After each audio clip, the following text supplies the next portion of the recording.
Hello! So this is going to be a small Warframe video, because a lot of people have been asking questions about something that I didn't really explain in any of my previous videos. So this is just going to be a short little video to explain this system. So what is that system? That is the mod system, and how the fusion works. Now a lot of people aren't... It's not the most intuitive thing ever, let's just put it that way. So here we go. As you can see, I've got my brand new Ash Warframe that I need to be ranking up soon. I've got it and a rank 30 Excalibur, so I'm kind of happy about that. And I've also got a Paris that's like super modded out, but I need to get a Catalyst to put in it. The Catalyst will of course double the mod capacity, so I'll have 60 instead of 30. That would be nice. I've got my Kraken, which I need to upgrade some of the mods on because I have a Catalyst on it. This thing is an absolute beast. And I've got my Graham, which I am starting out with just recently. I just made it because it seems to fit Ash fairly well, so yeah. And I also just finally got 100,000 credits and stuff to make this guy. So yeah. Alright, now, the fusion system. Here's how this works.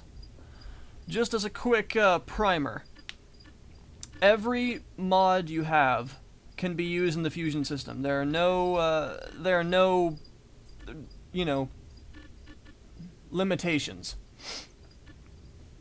So let's just say that I wanted to upgrade one of these mods, because I just now got Ash, which means these mods are now better. So let's say Shuriken. If I upgrade this, it will do a lot more damage. So I might as well, because I'll be able to equip it fairly soon anyway. So let's just say I do that, then you hit Fusion. Now, every one you select will make this little bar go up over here.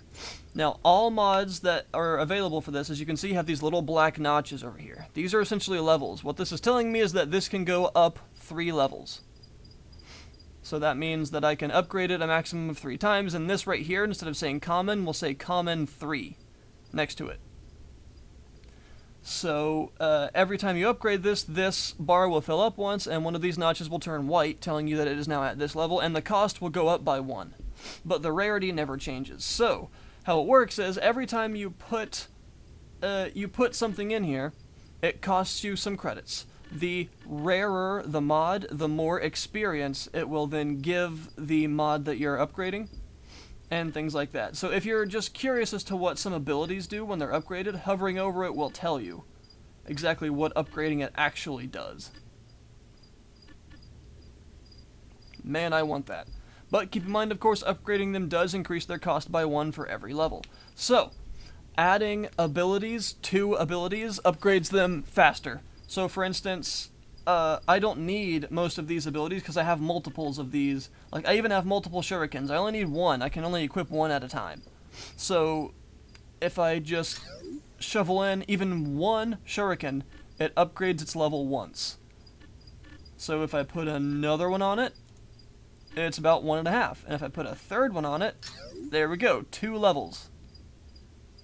So I'm gonna stop there, because then I can actually equip it at level 2 in one of the slots. So that's going to only cost me 900 credits to do that. So I apply it, and there.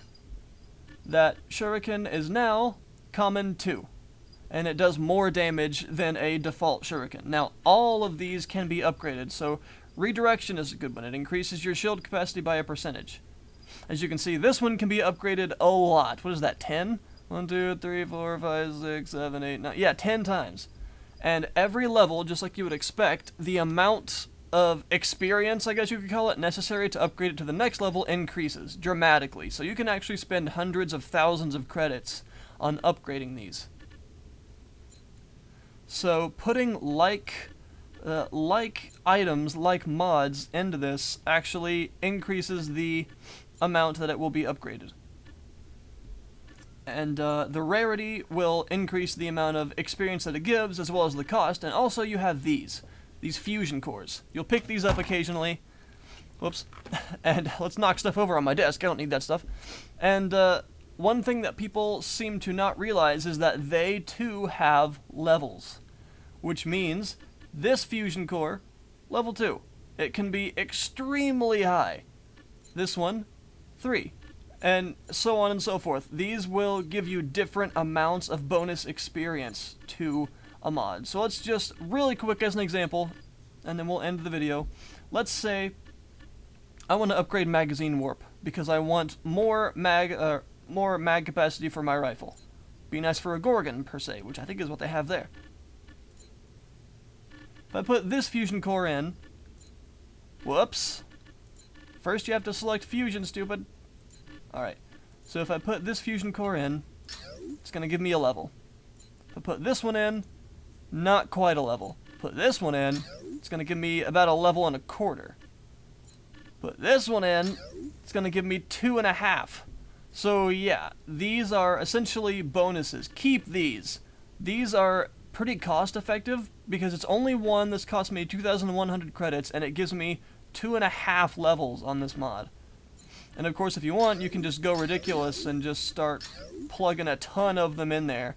Let's just see how much it would cost just in fusion cores to get this thing up. This is not a cost-effective way of doing it. Supplementing your levels with fusion cores is a really good way to do it, but just pouring a ton of them into one mod, not the best way to do it.